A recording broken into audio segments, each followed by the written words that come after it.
মোহাম্মদ আলী গল্পের বই পড়ছে। আসসালামু আলাইকুম রহমতুল্লাহি ওয়া বারাকাতুহু ভিউয়ার্স। রাতে ঘুমানোর আগে মোহাম্মদ আলীকে গল্প শোনাই, গল্পের বই পড়ে শোনাই। তারপরে যখন ও বিছানায় যায়, বিসমিল্লাহ বলে বিছানায় যায়, আলহামদুলিল্লাহ। তারপরে আমি দোয়া দুরুদ পড়ি, ও আমার সাথে সাথে পড়ে। মাশাআল্লাহ। উল্টা হচ্ছে, আমি যদি না পড়াই ও আমাকে বলে আম্মু আল্লাহুম্মা। ঘুম পাড়ানোর আগের দোয়া পড়াই, দুরুদ পাঠ করি, টুকটাক অন্যান্য সূরাও পাঠ করি। ও শুনে আর ও বলে আলহামদুলিল্লাহ।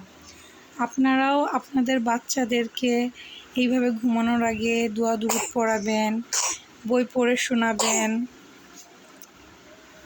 ওরা রাতে ঘুমানোর আগে যা শুনে তাই সারাদিন ওদের মাথায় চলতে থাকে। আমি ওকে যখন সকালেও ঘুম পাড়াই, গোসল করার পরে যখন দুপুরের দিকে ঘুম পাড়াই 11টার দিকে, তখনও হচ্ছে এরকম দুরুদ শরীফ শিখাই, দুরুদ পড়াই।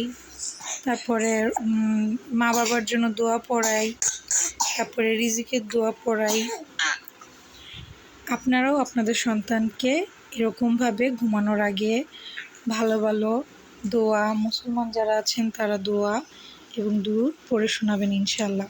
আসসালামু আলাইকুম রহমতুল্লাহি ওয়া বারাকাতুহু।